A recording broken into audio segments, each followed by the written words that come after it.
Éclairer la justice, obliger le coupable à se dénoncer. Et quel coupable? Coche. Retiens-moi ou je l'étrangle. Mais voyons, monsieur le juge, pourquoi aurais-je tué Costa que je n'avais aucune raison de haïr et que j'admirais profondément comme pianiste? Comment l'aurais-je tué d'ailleurs, puisque je ne l'ai jamais approché? Et tout ceci est prouvé, contrôlable. Je vous ai donné l'emploi de mon temps exact. Tous les témoins l'ont confirmé. Mais c'est évident, monsieur le juge. La limite de mon client est inattaquable. L'accusation ne repose sur rien. Doucement. En effet, l'emploi du temps de Coche a été contrôlé et il est indiscutable qu'il ne se trouvait pas avec la victime au moment de la mort de celle-ci. Ah, vous voyez bien. Mais alors pourquoi me garde-t-on? Pourquoi m'accuse-t-on de ce crime? Je vous le demande, monsieur le juge. Doucement. Voici le tube de dragée dont Costa se servait. Il en reste encore. À l'analyse, on a découvert dans le tube des traces de digitaline. C'était pas un poison, c'est un médicament. Ah, et puis qu'est-ce que ça prouve contre moi, ça? Simplement que plusieurs dragées contenant de la digitaline à haute dose ont été mêlées aux dragées de trinitrine que Costa prenait pour activer le rythme de son cœur. La digitaline, elle, au contraire, ralentit les pulsations, ce qui a amené la syncope mortelle. Mais en quoi, monsieur le juge, ce cours de toxicologie peut-il me concerner? Doucement, j'y arrive. Les dragées ont pu être mises dans le tube à un moment qui pourrait donc être antérieur à celui de la mort du virtuose.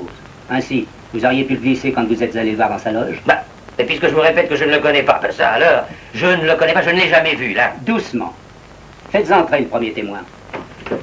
Madame.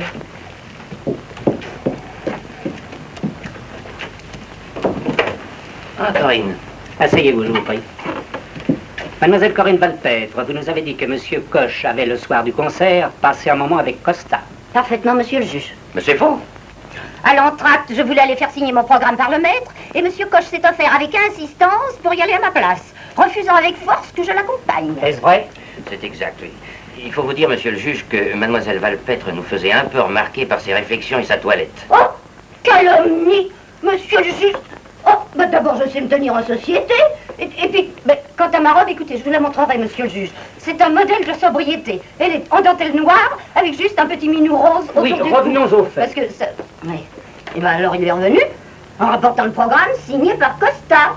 Ah, et quand je lui ai demandé s'il y avait beaucoup de monde auprès de lui, il m'a répondu. Mais alors là, je cite textuellement. Costa avait donné l'ordre de ne laisser entrer personne, sauf moi, naturellement. Ah, et puis il avait un petit air prétentieux en disant ça. Coche, qu'avez-vous à répondre? Simple plaisanterie. Au contraire, je suis revenu bredouille. Et comment se fait-il alors que vous avez rapporté un autographe sur le programme de mademoiselle? Oh bah ça alors, c'est tout ce qu'il y a de simple. J'ai imité sa signature en la copiant sur le programme d'une jeune fille qui avait eu la chance de rencontrer Costa. Quelle jeune fille? Je ne sais pas, elle a disparu. D'ailleurs, elle m'a abandonné son programme entre les mains. Monsieur Coche a toujours eu beaucoup d'imagination. Qu'est devenu ce programme? Mais est-ce que je sais, moi? Pensez bien, à ce moment-là, j'étais loin de soupçonner que Costa sera assassiné et moi accusé. Ah, je sais bien, tout ça vous paraît invraisemblable, pourtant c'est la vérité, je vous le jure. Oh, quel menteur! Il suffira de faire examiner la signature que mon client a posée sur le programme de mademoiselle par un expert pour que son innocence éclate. Doucement. Chaque chose en son temps. Introduisez le second témoin, Monsieur Alex Grieve.